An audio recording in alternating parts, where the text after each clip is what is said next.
तो दोस्तों आज मैं एक्सप्लेन करने वाला हूँ हाल ही में ही आई एक इंटरनेट सोशल हॉरर फिल्म को, जिसके अंदर निकोलस केज लीड रोल में है। मूवी काफी इंटरेस्टिंग है, इसका कॉन्सेप्ट काफी अलग है। स्टार्टिंग में आपको मूवी काफी अजीब लगेगी, लेकिन जब अंत में असली पत्ते खुलते हैं, असली बात मैं आपको बताऊंगा, तब आपको मूवी अच्छे से समझ में आ जाएगी। फिलहाल इस मूवी की IMDb रेटिंग है 7 स्टार्स आउट ऑफ 10, तो आप समझ सकते हो कि मूवी कितनी डीप मीनिंग वाली है। तो चलिए अब बिना किसी देरी के चलते हैं सीधा वीडियो की तरफ। तो मूवी की शुरुआत में हम पॉल और पॉल की बेटी सोफी को देखते हैं, और यहाँ पर पॉल का रोल किया है famous Ghost Rider actor Nicolas Cage ने। खैर अब पॉल और सोफी पूल के आसपास होते हैं और ऊपर से कुछ चीजें गिरती हैं जो कि ग्लास टेबल पर गिरती हैं और टेबल टूट जाती है, लेकिन पॉल कुछ नहीं करता। फिर ऊपर से एक शू गिरता है और बाद में कोई सीधा आकर पूल में गिरता है, लेकिन पॉल अब भी कुछ नहीं करता। जिसके बाद सोफी हवा में फ्लोट करने लगती है और वो पॉल से मदद मांगती है, लेकिन फिर से वो कुछ भी नहीं कर पाता। खैर अब यहाँ पर ये एक सपना था जिसके बारे में सुबह सोफी अपनी माँ जेनेट को बता रही थी, और पॉल ये बात सुनकर काफी एम्बेरस्ड फील करता है कि उसने सोफी को सपने में बचाया क्यों नहीं। खैर अब यहाँ पर हम सोफी की बड़ी बहन हैना को भी देख पाते हैं। अब इसके बाद पॉल अपनी एक पुरानी फ्रेंड से मिलने के लिए रेडी होने लगता है, और जेनेट कहती है कि वो सारी बातें रिकॉर्ड करे। खैर अब अपनी फ्रेंड से मिलने से पहले वो इंस्टीट्यूट में जाता है, जहाँ पर पॉल इवोल्यूशनरी बायोलॉजी प्रोफेसर है और उसने PhD कर रखी है। खैर स्टूडेंट्स काफी बोर दिखाई दे रहे थे, और तभी लेक्चर खत्म होने के बाद पॉल अपनी फ्रेंड से मिलने एक रेस्टोरेंट में जाता है, और वहाँ पर मैनेजर पॉल से ये कहती है कि उसने पॉल को पहले कहीं पर देखा है, लेकिन वो और पॉल पहले कभी नहीं मिले थे।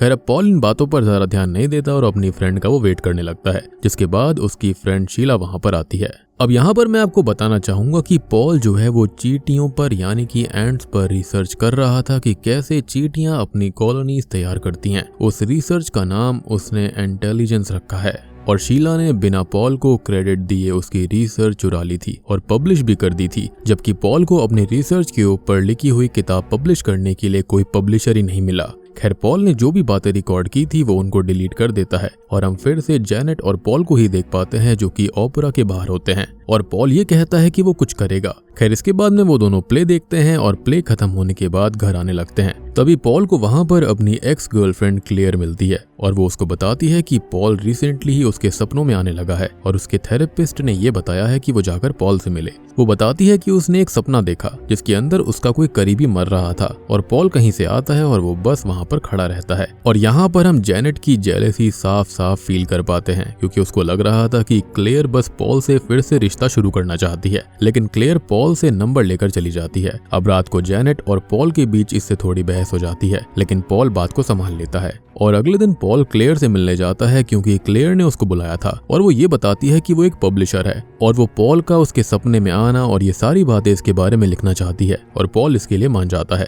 जिसके बाद वो वहां से चली जाती है, और जब पॉल इंस्टीट्यूट जा रहा होता है तो वहां पर स्टूडेंट्स बात कर रहे होते हैं कि उन्होंने पॉल को अपने सपने में देखा है। खैर ये बातें पॉल भी सुन लेता है और वो डीन के पास जाता है, लेकिन डीन को पॉल का सपना नहीं आया था। जिसके बाद पॉल घर चला जाता है और वो सभी डिनर कर रहे होते हैं कि तभी पॉल को उसका फ्रेंड रिचर्ड कॉल करता है, और वो उसको ये बताता है कि कल रात उसने घर पर डिनर रखा था जिसके अंदर उसके दोस्त आए थे, और वहां पर बात चल रही थी कि रिचर्ड की वाइफ ने पॉल का सपना देखा, और जब उसके दोस्त की वाइफ ने कहा कि उसने भी अपने सपने के अंदर एक आदमी को देखा था, तब रिचर्ड की वाइफ ने उसे वो फोटो दिखाई, और वो पॉल ही था, जो कि रिचर्ड के फ्रेंड की वाइफ के सपने में भी आया था, जबकि उसने पॉल को पहले कभी भी नहीं देखा। और ये बात सुनकर पॉल बहुत ही ज्यादा शॉक्ड हो जाता है और नीचे गिर पड़ता है कि आखिर ये सब हो क्या रहा था। अब उसके DM में भी बहुत सारे लोग ये बोल रहे थे कि उनके सपनों में पॉल आ रहा है। खैर अब उसके मैसेजेस के अंदर ढेर सारे लोग यही बोल रहे थे कि वो उनके सपने में आता है, और ये बात पूरे देश में फैल जाती है, और अब तो न्यूज के अंदर भी पॉल की ही बात चल रही थी।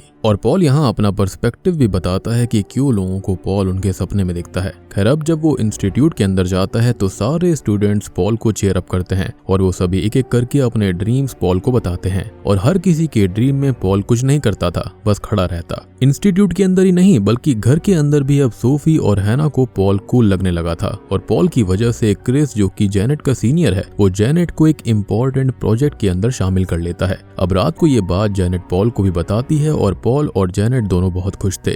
लेकिन तभी बाहर हम एक आदमी को देख पाते हैं जो कि उसके घर के अंदर घुस जाता है, और किचन में से एक नाइफ उठाता है और बेडरूम में जाकर पॉल को ये कहता है कि उसे पॉल को मारना ही होगा, लेकिन वो ऐसा नहीं कर पाता। फिर वहां पर पुलिस आ जाती है और वो उस आदमी को अरेस्ट करके ले जाती है।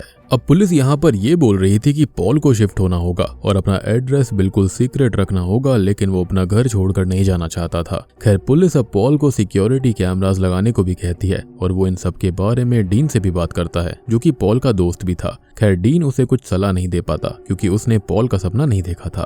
खैर अब नोटिस करने वाली बात यह है कि पॉल सिर्फ उन लोगों के सपने में दिखाई दे रहा था जो लोग सोशल मीडिया से जुड़े हुए थे या फिर जो लोग सोशल मीडिया इस्तेमाल करते हैं, यानी कि डीन यहाँ पर ज्यादा सोशल मीडिया इस्तेमाल नहीं करता था। खैर इसके बाद पॉल को ट्रेंट नाम के एक आदमी के बारे में पता चलता है जो कि उसके साथ बिजनेस करना चाहता है। पॉल अब ट्रेंट के ऑफिस जाता है और वहाँ पर मॉली आती है और वो पॉल को ट्रेंट के पास लेकर जाती है। पॉल मॉली के सपने में भी आया था। खैर वो ट्रेंट के पास जाता है जहाँ पर उसकी एक और कलीग होती है। पॉल सीधा बोल देता है कि वो इस तरह का फेम नहीं चाहता।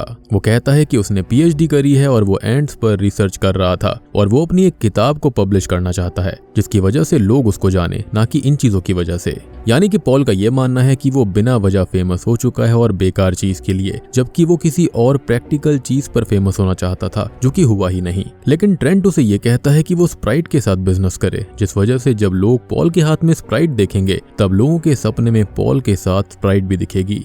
खैर वो पॉल की पीएचडी को बेकार बोल रहे थे इनडायरेक्टली। अब पॉल को ट्रेंट कोई और अपॉर्चुनिटी देने का प्रॉमिस करता है और इसके बाद मॉली पॉल को नीचे छोड़ने चली जाती है और वो पॉल को ड्रिंक्स पर चलने के लिए कहती है, लेकिन पॉल इस चीज के लिए मना कर देता है। खैर अब जब पॉल घर आता है तो मॉली उसे फिर से ड्रिंक्स पर चलने के लिए कहती है और इस बार वो मान जाता है। पब के अंदर मॉली अपने सपने के बारे में बताती है जिसके अंदर वो पॉल के साथ इंटीमेट हो रही थी। खैर अब बाहर लोग थे जो कि पॉल और मॉली को देख रहे थे, तो मॉली पॉल को लेकर अपने घर जाती है और अब वो पॉल को सेम अपने सपने की तरह चीजें करने के लिए कहती है, इंटीमेट होने के लिए कहती है, लेकिन पॉल इससे एम्बेरस होकर वहां से चला जाता है। खैर अब हम ये देखते हैं कि सोफी को एक सपना आता है जिसके अंदर पॉल उसकी तरफ भाग कर आता है और वो बहुत ही क्रीपी तरह से सोफी की तरफ आ रहा था। इन सब से सोफी बहुत डर जाती है और अगली सुबह पॉल ये देखता है कि शीला ने उसकी सारी रिसर्च चुरा ली और वो बिल्कुल आउट ऑफ कंट्रोल हो जाता है। यानी कि ये जो उसका फेम था उसे बिल्कुल नहीं चाहिए था, उसे खाली अपनी पीएचडी और रिसर्च से मतलब था जो कि शीला चुरा रही थी। और दूसरी तरफ जहां पर पॉल पहले लोगों को सपने के अंदर बस खड़ा हुआ दिखाई देता था, अब पॉल अपने सारे स्टूडेंट्स के सपनों में उन्हें असॉल्ट, टॉर्चर और उनको मार भी रहा था। इसलिए डीन पॉल को अपने पास बुलाता है और वो पॉल को पूरी बात बोलता है और उसे थोड़े दिन के लिए लीव लेने के लिए कहता है। खैर इन सबसे पॉल काफी दुखी हो जाता है क्योंकि इसके अंदर उसकी कोई गलती नहीं थी। और यहाँ पर आपको चीजें काफी वियर्ड लग रही होंगी कि ये सब हो क्या रहा था, लेकिन एंड में मैं आपको सारी बातें बताऊंगा कि असल में है क्या। खैर इन सब से पॉल काफी दुखी हो जाता है और फिर हम उसको और जैनेट को रिचर्ड के घर पर देखते हैं और पॉल देखता है कि रिचर्ड की बीवी, जैनेट और उसके अलावा वहाँ कोई नहीं था क्योंकि वहाँ पर कोई आया ही नहीं। पॉल बातें कर रहा होता है लेकिन रिचर्ड की वाइफ अनकंफर्टेबल हो जाती है, तो रिचर्ड पॉल को बताता है कि उसने उसकी वाइफ को सपने में मारने की कोशिश करी और वो पॉल को वहां से जाने के लिए कह देता है। इसके बाद में वो वहां से चला जाता है और फिर हम देखते हैं कि एक टीचर पॉल के सभी स्टूडेंट्स को समझाती है कि वो सब बस वो देख रहे हैं अपने सपनों के अंदर जो वो सोचते हैं, और वो उनको दिखाती है कि पॉल डेंजरस नहीं है, लेकिन सभी स्टूडेंट्स वहां से उठकर भाग जाते हैं। पॉल ये सब देखकर बहुत दुखी हो जाता है। अब यहाँ से उसकी फेम वाली लाइफ एक अलग ही टर्न ले लेती है और सभी उससे नफरत करने लगे थे, और वो भी इसलिए कि वो उनके सपनों में आने लगा है। खैर घर में सोफी और हैना भी पॉल से दूर जा रहे होते हैं और जेनेट को भी क्रिस उस प्रोजेक्ट से निकाल देता है क्योंकि जो फेम पहले पॉजिटिव था वो अब नेगेटिव बन गया था। और इंटरनेट के ऊपर पॉल की वो क्लिप वायरल हो जाती है जिसके अंदर वो स्टूडेंट्स के ऊपर चिल्ला रहा था और लोग अब उसे गोस्ट राइडर नहीं बल्कि फ्रेडी क्रूगर कहकर बुलाने लगे थे। और अगर आप इस इंटरनेट हॉरर लेजेंड को नहीं जानते तो इसके ऊपर मैंने एक वीडियो भी बनाई थी, अगर आप वो देखना चाहते हो तो उसको देख लेना, उसका लिंक आपको नीचे डिस्क्रिप्शन में मिल जाएगा। आपको समझ में आ जाएगा कि फ्रेडी क्रूगर कौन है। वैसे मैं जानता हूँ कि मोस्टली सबको पता होगा। ये एक ऐसा कैरेक्टर है जो कि लोगों के सपने के अंदर आता है, उनको मार देता है और लोग रियल जिंदगी में मारे जाते हैं। खैर अब पॉल की जिंदगी इतनी खराब हो चुकी थी कि लोग पॉल को डिनर के वक्त कॉफी भी पीने नहीं दे रहे थे और एक आदमी तो उसको पीट भी देता है जब पॉल डिनर से जाने के लिए मना करता है। खैर वहां पर जेनेट आती है और वो पॉल को घर लेकर जाती है, लेकिन तभी पॉल को रात को एक सपना आता है जिसके अंदर एक व्यक्ति उसके ऊपर एरो से शूट कर देता है और एक एरो उसके हाथ में और एक उसकी कमर में लगती है और पॉल उससे बचने की कोशिश करता है और जब वो देखता है तो वो आदमी कोई और नहीं बल्कि वो खुद था और वो पॉल को खत्म कर देता है। अब पॉल को यहाँ पर एक ड्रामा टीचर सोफी के प्ले में आने से भी रोक देती है क्योंकि पेरेंट्स को पॉल एक खतरा दिख रहा था उनके बच्चों के लिए। खैर ना चाहते हुए भी पॉल को ड्रामा टीचर की बात माननी पड़ती है। सारी की सारी पॉपुलैरिटी अब नेगेटिव हो चुकी थी। अब इसके बाद वो घर जाकर इंटरनेट पर एक वीडियो डालता है कि अब उसको पता है कि बाकियों पर क्या बीत रही है क्योंकि उस पर खुद उसने हमला किया अपने सपनों के अंदर। ये वीडियो जैनेट, सोफी और हैना भी देख लेते हैं और वो समझ जाते हैं कि शायद पॉल ने झूठ बोला और जैनेट पॉल को घर से निकाल देती है और पॉल अपने एक दोस्त के घर पर जाता है और वो उसे अपने बेसमेंट में सोने की परमिशन दे देता है और अब वो रात पॉल वहीं गुजारता है। पॉल काफी मेंटली अनस्टेबल हो गया था और वो अगले दिन सीधा सोफी के स्कूल जाता है और वहाँ वो थिएटर रूम में घुसने की कोशिश करता है, लेकिन ड्रामा टीचर उसे अंदर नहीं आने देती और इसी चक्कर में टीचर का हाथ डोर में आ जाता है और उसको ये लगता है कि पॉल ने ये सब जानबूझकर किया है, लेकिन पॉल ये कहता है कि वो ऐसा बिल्कुल नहीं करना चाहता था। अब वहाँ पर जैनेट भी आई हुई थी जो कि क्रिस के साथ थी, क्योंकि उसका अफेयर चल रहा था क्रिस के साथ, वो भी तब से जब से पॉल लोगों के सपने में आने लगा। और ऐसा इसलिए था क्योंकि यहाँ पर उसे ऐसा लग रहा था कि शायद पॉल उसके ऊपर चीट कर रहा है, क्योंकि सारी लड़कियों के जो सपने थे वो सारे के सारे सेक्सुअल थे, जिसके चलते जैनेट ने भी क्रिस के साथ अफेयर कर लिया। खैर इसके बाद वहाँ पुलिस आती है और वो पॉल को अपने साथ ले जाती है। अब तभी हम कुछ महीनों बाद के सीन को देख पाते हैं और पॉल अचानक से ही गायब हो गया है और लोगों को अब उसके सपने भी नहीं आते। लेकिन अब एक कंपनी ने एक ऐसा डिवाइस बनाया है जिस वजह से लोग किसी के भी सपनों में आ जा सकते हैं और अपनी मर्जी से दूसरे लोगों को अपने सपनों से बाहर भी निकाल सकते हैं। और ये डिवाइस उन्होंने पॉल के पर्सपेक्टिव को देखकर ही बनाया है, जो कि उसने टीवी पर बताया था। खैर लोग अभी भी पॉल को बुरा इंसान ही समझ रहे थे और फिर हम पॉल को देखते हैं जो कि अपने लिए एक नया घर देख रहा है और अब जैनेट क्रिस के साथ रहती है। पॉल बताता है कि वो एक इवेंट के लिए पेरिस जा रहा है। वो इमेजिन कर रहा था कि जैनेट शायद उसे गले लगाकर अलविदा करेगी, लेकिन वो ऐसा कुछ नहीं करती। खैर पॉल इसके बाद पेरिस जाता है और जब वो सो रहा होता है तब उसके सपने में दो लड़के आते हैं और वो पॉल के सपने में किसी प्रोटीन पिल्स की एडवर्टीजमेंट कर रहे थे, लेकिन तभी पॉल उठ जाता है, जिसके बाद वो अपने इवेंट पर जाता है और वहां पर पॉल को फ्रेडी क्रूगर वाला ग्लव पहनाकर लोग फोटो खींच रहे थे और पॉल ये देखता है कि उस पर एक किताब लिखी गई है जिसका नाम बदल दिया गया है और रख दिया गया है आई एम योर नाइटमेयर, जबकि पॉल ने किताब का टाइटल रखा था ड्रीम सिनेरियो, जो कि इस मूवी का भी टाइटल है। अब इवेंट खत्म होने के बाद पॉल घर जाता है और वो किसी के सपने में कैसे एंटर हो सकता है ये सीखता है। उसके बाद वो सो जाता है और सपने में वो जैनेट को आग से बचाता है और यहाँ पर पॉल खुद को एक स्ट्रॉन्ग आदमी के रूप में दिखा रहा था। अब वो जैनेट के साथ घर आने लगता है और घर के बाहर वो जैनेट को हक करता है और वो हवा में उड़ने लगता है और वो जैनेट को ये कहता है कि काश ये सब सच होता, यानी कि जो बीवी उससे अलग हो गई थी, उसकी वाइफ जैनेट उससे अलग हो गई थी, वो उसको वापस चाहता था। लेकिन अब ये खाली सपनों के अंदर पॉसिबल था। हमेशा जो सपने आया करते थे उसके अंदर वो हमेशा बस दूसरों को दूर से ही देखता रहता, कभी उनको बचाता नहीं था। लेकिन यहाँ पर उसने ऐसा किया, उसने खुद को बदलने की कोशिश करी, लेकिन नेगेटिव पॉपुलैरिटी की वजह से उसकी जिंदगी बर्बाद हो गई। उसके बच्चे उससे दूर हो गए, उसकी बीवी उससे दूर हो चुकी थी और बूम, इसी के साथ में ये मूवी यहीं पर खत्म हो जाती है।